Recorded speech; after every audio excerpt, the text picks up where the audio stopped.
निरसा में बन रहा एलिवेटेड फ्लाईओवर अब सिर्फ विकास का प्रोजेक्ट नहीं रहा, बल्कि बन गया है धनबाद की राजनीति का सबसे बड़ा हाई वोल्टेज डिबेट जोन। मामला शुरू हुआ फ्लाईओवर का श्रेय को लेकर। निरसा विधायक अरूप चटर्जी ने यह कहते हुए सवाल उठाया कि इस फ्लाईओवर का श्रेय किसी एक व्यक्ति को नहीं दिया जा सकता, बल्कि इसमें स्थानीय जनता, विभिन्न नेताओं और पूर्व सांसदों सहित कई लोगों के प्रयास शामिल है। लेकिन इस बयान के बाद धनबाद के सांसद डुल्लू महतो ने कड़ा पलटवार किया और आरोप लगाया कि विकास कार्यों में अड़चन डाली गई और पहले क्षेत्र में काम रुके हुए थे।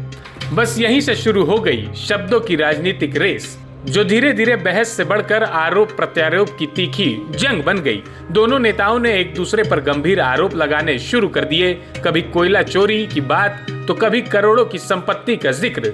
लेकिन मामला यही नहीं रुका। बयानबाजी ने और तेज रफ्तार पकड़ ली और भाषा का स्तर भी काफी तीखा हो गया। सांसद डुल्लू महतो की ओर से विधायक अरूप चटर्जी पर ये आरोप भी लगाए गए कि उन्होंने अपने कार्यकाल में विकास कार्यों को प्रभावित किया और कुछ मामलों में व्यक्तिगत और पारिवारिक संबंध का भी उल्लेख किया गया। जो इंसान अपनी मां का नहीं हो सकता, जो इंसान अपने चाचा का नहीं हो सकता, जो इंसान अपने चाचा को भरी मंच में पिटवाने का काम कर सकता है, वो इंसान निरसा का जनता का क्या हो सकता है? काम में ध्यान देना चाहिए, ना कि दूसरे के खिलाफ बयानबाजी करना चाहिए। इतना ही नहीं, राजनीतिक बयानबाजी का स्तर इतना बढ़ गया कि व्यक्तिगत टिप्पणियां भी सामने आने लगी। कोयला चोरी करने वाला का नाम लेने में क्या फटता है टकला का? हैं? वो कछुआ छाप को, टकला को क्या डर लगता है?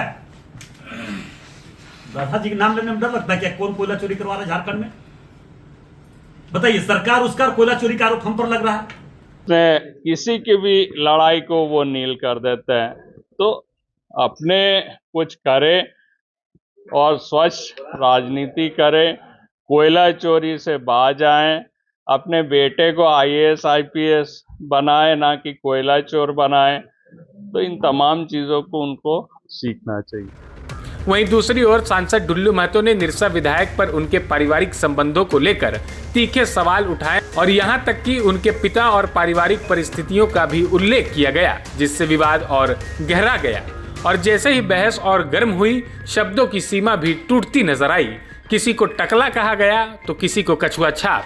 यही नहीं, सांसद को तो राक्षस तक कह दिया गया। परिस्थिति में और अगर 5 साल रह जाए तो पूरी धनबाद की कोयला को वो निकल जाएंगे, वो अपनी पेट में डकार मार जाएंगे। बात है इतनी, उसकी पेट में एक राक्षस ही ढुका सही, दूसरा कोई नहीं ढुका सही।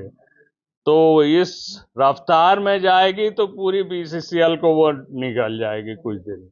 जिनका खाने का ठिकाना नहीं था, आज अरबों खरब का मालिक बन चुका है अरूप चटर्जी। जब जब राज्यसभा के चुनाव में भ्रष्टाचार, ट्रेड होस्टिंग का मामला आया, पैसा लेन देन का मामला आया, तो अरूप चटर्जी का नाम क्यों उठा भाई? किस कारण से? पूरे झारखंड के लोग तो उसका दुश्मन नहीं है। इस पूरी जुबानी जंग में एक दूसरे के चरित्र पर भी सवाल उठाए गए, जिससे राजनीतिक विवाद अब पूरी तरह व्यक्तिगत आरोपों तक पहुंच गया है। निरसा क्षेत्र में अवैध जोन काम में हर काम में संलिप्त है। एक रेड लाइट में भी पकड़ाया था, पता कर लीजिएगा। अगर गलत होगा राजनीति छोड़ देंगे। रेड लाइट में भी आसनसोल में पकड़ाया था। वो इतना करेक्टरहीन है, चरित्रहीन है वो। ढुल्लू में दम है तो इंडिपेंडेंट लड़े, हम भी रिजाइन करेंगे, वो भी रिजाइन करे और इमीडिएटली चुनाव लड़े, सांसद की लड़े या विधायक की लड़े। जहां से लड़ने बोलेगा हम वहीं से लड़ेंगे उसके खिलाफ, लेकिन दोनों इंडिपेंडेंट लड़ना चाहिए। अब स्थिति यह है कि निरसा में चल रहा ये फ्लाईओवर प्रोजेक्ट जितना चर्चा में है, उससे कहीं ज्यादा चर्चा में है दोनों नेताओं के बयान। जहां एक तरफ विकास का काम जारी है, वहीं दूसरी तरफ राजनीति का तापमान लगातार बढ़ता जा रहा है। प्रभातखबर.com, विश्वास वही, रफ्तार नहीं।